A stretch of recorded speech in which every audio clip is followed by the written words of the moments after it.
He's the son of music legends Johnny and June Carter Cash. John Carter Cash shares why some of his favorite memories involved food. Plus, Ephraim Graham is here with this week's top 5 stories from the entertainment world. That and more on today's 700 Club Interactive. Well, welcome to the show. Here's Ephraim Graham with this week's top 5 from Studio 5. At number 5. For a kid like myself, who started to find his way. It's a project that brings athletes LeBron James and Tim Tebow together. Wearing his producer's hat, James tapped the New York Mets minor leaguer and former NFL quarterback to host a new CBS physical competition series called $1 Million Mile. So far, we have raised $30,000 for LeBron's new school. Just a little bit tougher than LeBron's Ellen's appearances. You're gonna eat ice cream with hot sauce on it. Oh my. $1 Million Mile contestants will compete to win $1 million every time they run a massive obstacle course. No. So if I miss this, you gotta take another shot? Yeah, don't miss it. At number 4. What? They're making another Toy Story movie. No, I thought those movies were done, dog. They made 3 movies. That's right. Hollywood headlines are abuzz with news of Toy Story 4.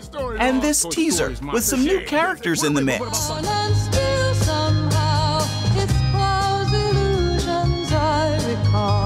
I really don't know, Cloud. I don't belong here! This Disney classic is back in theaters and all new in the summer of 2019. Hey, guys, you got it all wrong. It's to infinity and beyond. That's the stupidest thing I've heard. At number 3, civility comes to SNL. So we good? We're good. Apology accepted. Just keep breathing. Dan Crenshaw trolled Pete Davidson with an Ariana Grande ringtone on Saturday Night Live after Davidson apologized for joking about the Congressman-elect's eye patch last week. Crenshaw lost the eye fighting in Afghanistan. Grande ended her engagement with Davidson last month. And Faithwire shares what people may not have noticed. The 4 words Davidson whispered to Crenshaw. You're a good man. At number 2. Celebrities are praising the work of brave California firefighters and first responders, saving lives, homes, and animals in the face of raging wildfires. It makes me cry to see how people are willing to run into the face of danger to protect people and the animals and the homes that they love. Celebs are helping too. Lady Gaga visiting an evacuation shelter to do what she could. She was evacuated from her Malibu home as well. Celebrities Miley Cyrus, Neil Young, and Gerard Butler are among those who lost their homes. At number 1. And just in time for Thanksgiving, the Rocky franchise is back with Creed 2, starring Michael B. Jordan. This is a story of fatherhood fighting back and finding legacy. I was afraid I couldn't live up to these expectations. You don't think you got your validation? This guy is dangerous. I ain't got a choice. That's the same thing your father said, and he died right here in my hand.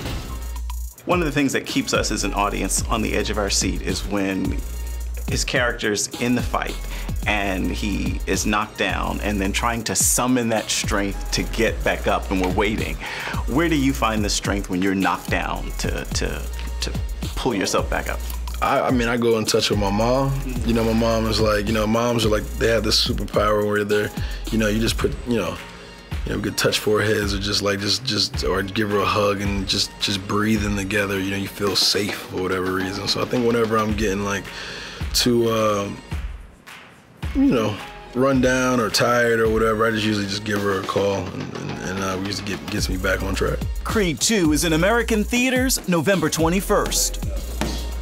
All right, Ephraim joins us now. Were you threatening that? It was like, Michael B. Jordan was like, I'm going to take you. Still in character, getting ready for the next fight. It wasn't me, that's for sure. He's already working on Creed 3. You got it. He's staying in character. I tell you. No, is it going to be good? It is going to be good. I will say it's only a hair less than what you saw in the first Creed, if you like that. It has a new director, Stephen Capel, who actually Ryan Coogler handpicked to direct this film, and he does an amazing job. As you're watching the film, literally line after line is almost a life lesson. So you're like, okay, I wish I could write that down.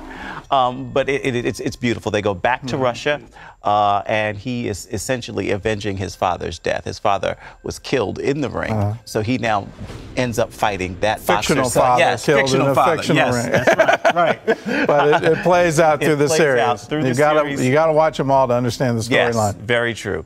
And he fights that gentleman's son, and we'll see how it ends. For those who saw. How does it end? I can't tell you that. Alert. No, not going to spoil it. Not going to spoil it. Why not? It's very well worth seeing. Does he get back up? You have to go and see. I Thanksgiving Day. I have to go and see. Thanksgiving Day. I think you'll I'm enjoy eating it. turkey on Thanksgiving Day. So. I'm trying to get my family out to see at least one movie on Thanksgiving Day that I've liked. So we'll see how that works after dinner. All right. Well, let's talk about some people that may be working on Thanksgiving Day, and that's the firefighters in California. Amazing. How bad is it? It is extremely bad. I mean, it seems like every day you wake up and there is a new fire, at least in the last couple of days. I mean, so you have thousands of firefighters fighting these wildfires, and what made me include this story is because the celebrities who are losing their homes are in less tears about it and more praising the valiant work of the firefighters. They really are saying what a great job they're doing, risking their own lives, because many of these firefighters fighting the blazes have lost their homes, and here they are out trying to save someone else's home. And a lot of them, of course, massive $1 million homes. Candace Bure, an actress, lives in the area. She shared she's sitting down reading Psalm 139, encouraging people, but also letting people know, you know, I'm living in this same fear as you are right now. What am I going to do? Am I going to lose my home? It's sad to watch play out every single day. Well, it does underline that, you know, your life does not consist of your possessions. Absolutely. Absolutely. You know, your life is different. It's bigger. And how rich is your life? You can have everything wiped away. Do you still have that? And the answer is, if you do, then you have everything. You've got Christ, you've got hope. You know that he has it all under control for you.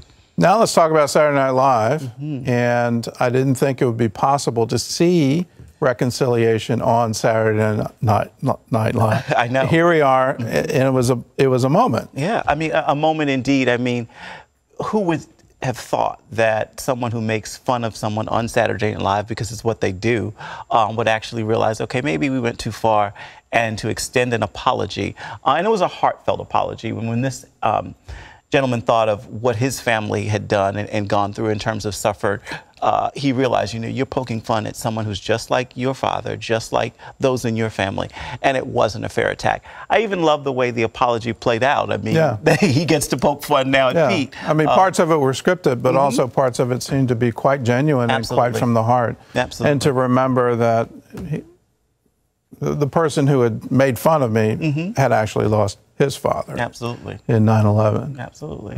It's but for me, the big moment, you know, and I don't normally watch Saturday Night Live, but for whatever reason, I found myself not able to sleep, and so I turned on the TV to see what's going on.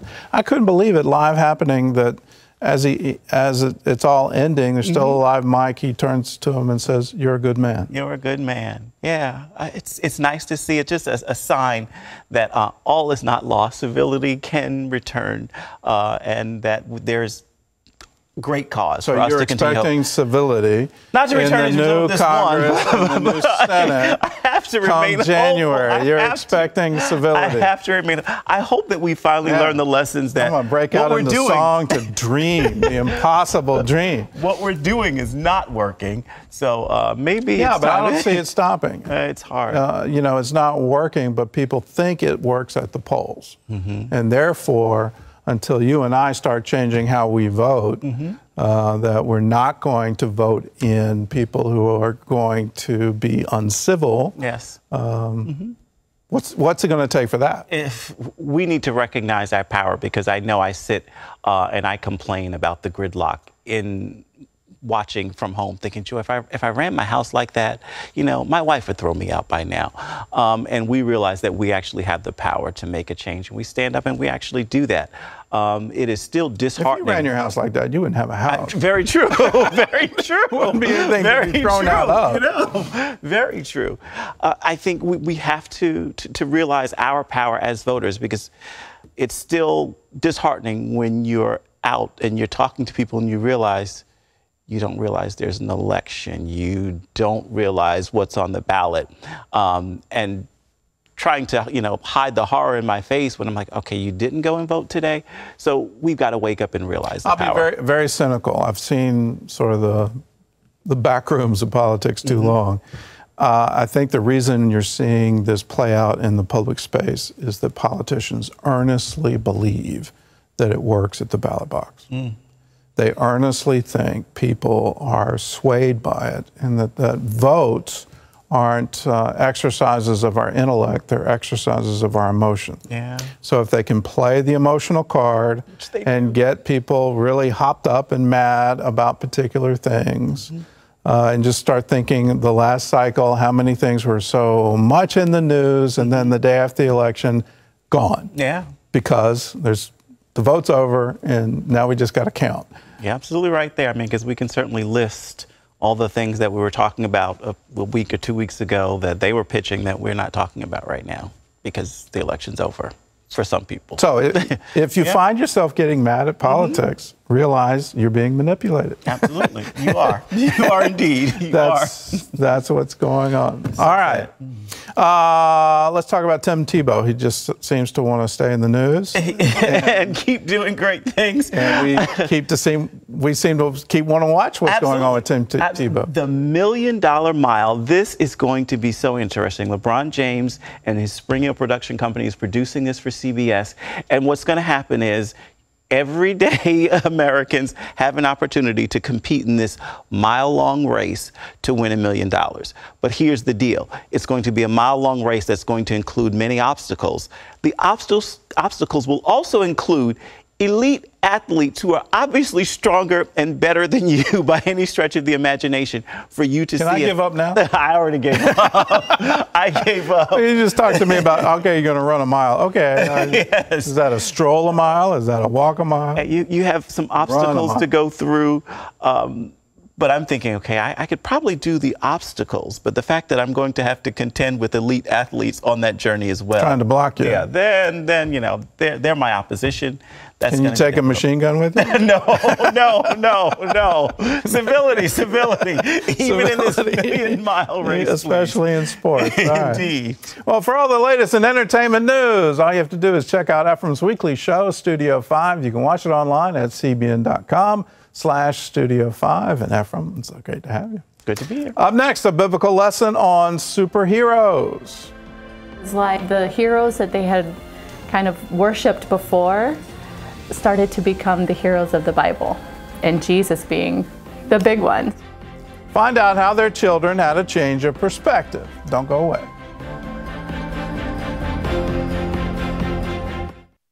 Well, children love superheroes, and that's one of the reasons Carrie and Neil were drawn to CBN's series Superbook. They wanted their sons to have the ultimate role model for their superhero, and that's exactly what they got. With a growing family, Carrie and Neil Rosema are careful about what their sons watch on TV. Our children are at the age where they're fascinated with superheroes.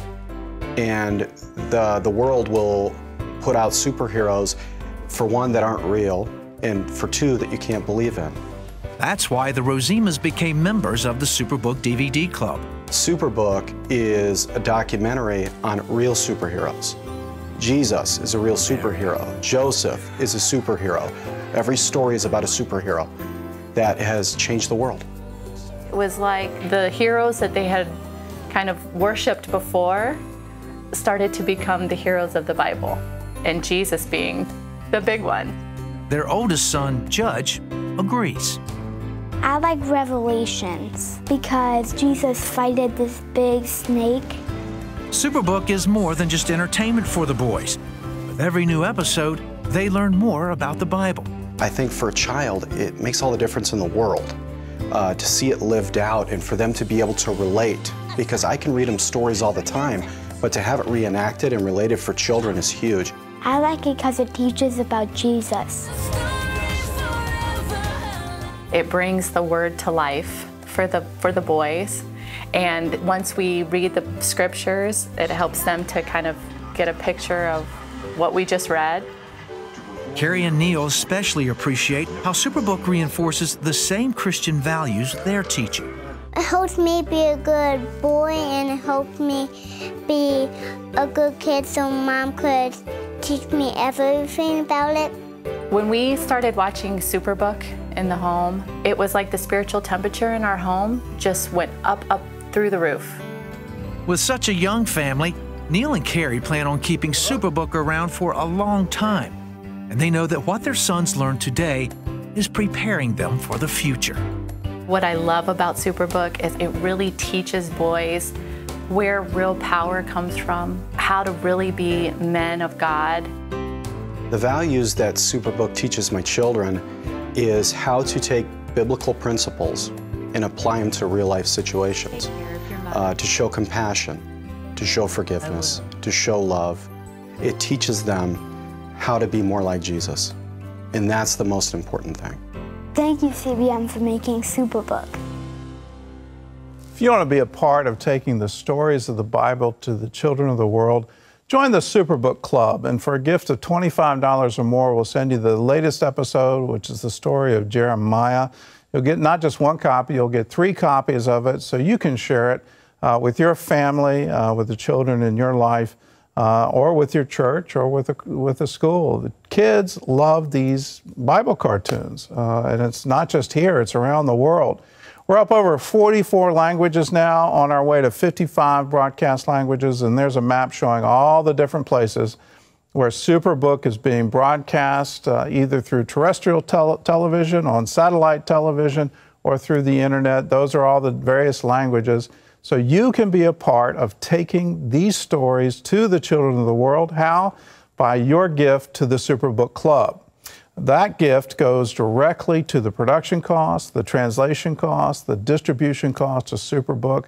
So if you want to be involved in it, call us now, 1-800-700-7000. Just say, I want to give, and for a gift of $25 or more, we'll send you the latest episode.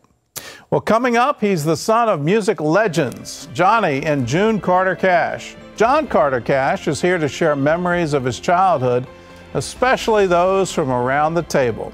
We'll talk with him right after this. Well, John Carter Cash is the son of music legends, Johnny Cash and June Carter Cash. And while he has fond memories of traveling the world with his famous parents, some of his best memories can't come from around the table. Take a look. Johnny and June Carter Cash are known for their music, but those closest to the music legends also remember them for their meals and hospitality.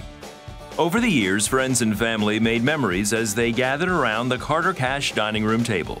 Now their son, John Carter Cash, continues his family's traditions and shares those recipes in the Cash and Carter Family Cookbook.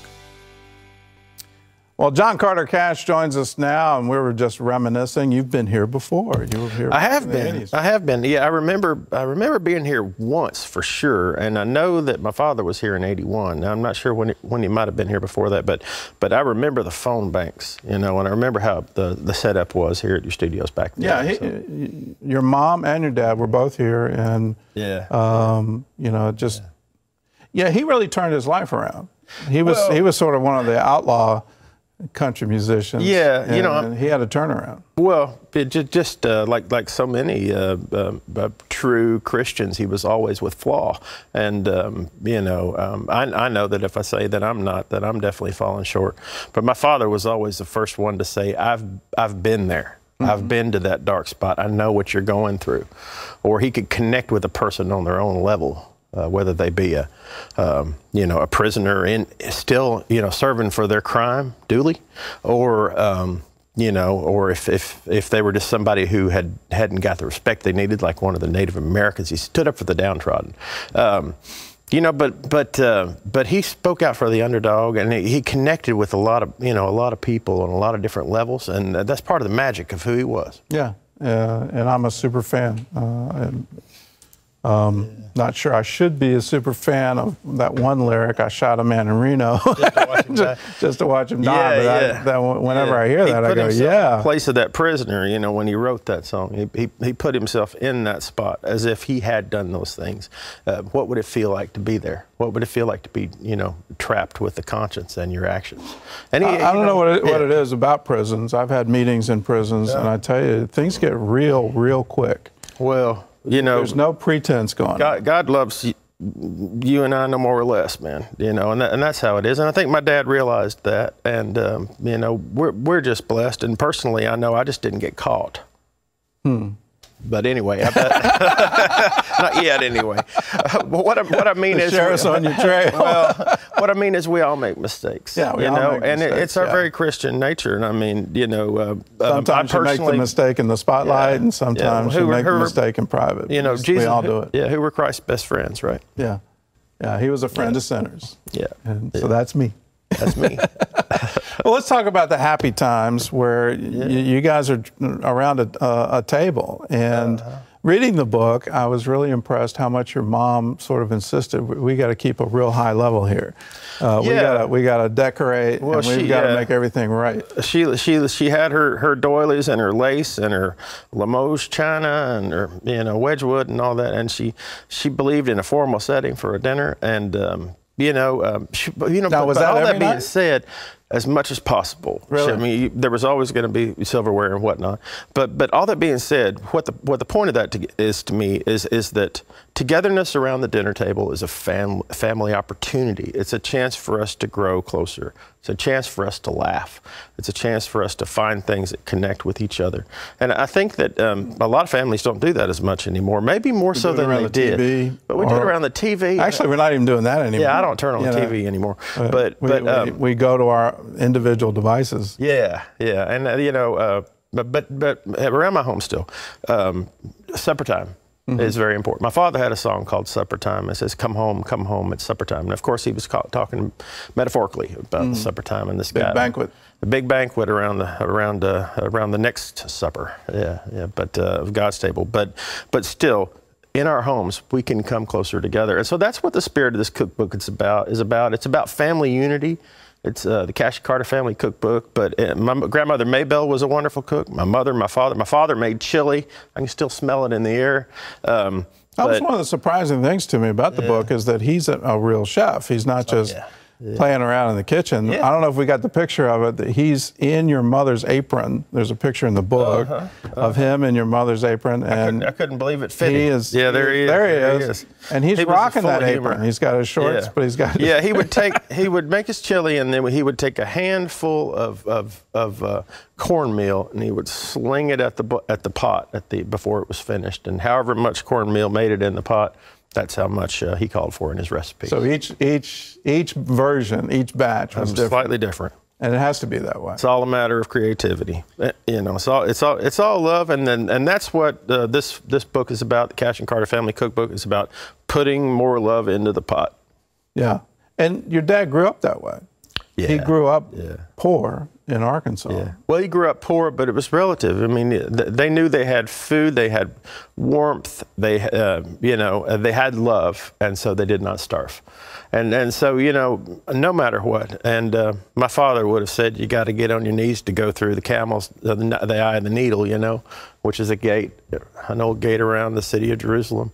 And so, no matter what physical wealth he may have accumulated, my father in many ways never lost his humility. He always gave. He always gave back. What was his favorite recipe? Chili. Chili? Yeah, Iron pot chili? What he called... That was the number one? Iron pot chili. And he would have it with cornbread? Yeah, but I mean, as far as that he made himself. Now, what he loved to eat, I won't say it wasn't fried chicken. Southern style fried chicken, just as crispy as you could get that batter. And you got that recipe in here? I do. I have. You got to soak it in buttermilk. Specifically, attributed to my grandmother Carrie, the buttermilk fried chicken that you would soak in buttermilk. What's your favorite recipe?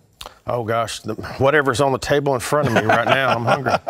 But yeah, no, I love the baked chicken with apples is really good. I love my wife Anna Cristina Cash's dishes that are in there. I learned one from her mother, Teresita, vaca frita, which is a Cuban-style beef. My wife's a Cuban American. So yeah. Why do you cook with so much habanero? I keep seeing habanero. Well, there's some in there, but I always say if that's you really like, hot. I mean, that's like if you would that's like it, really. You know, I don't specifically say that's like Jamaican hot. Yeah, Scotch bonnet. But yeah, I don't specifically say you have to use the habanero, but I do sometimes in mine. All right, if you want to try out these recipes, we've got them online for you. We've got a special thing you can download where you can get the chest pie, you can get the iron pot chili, you can get the cornbread.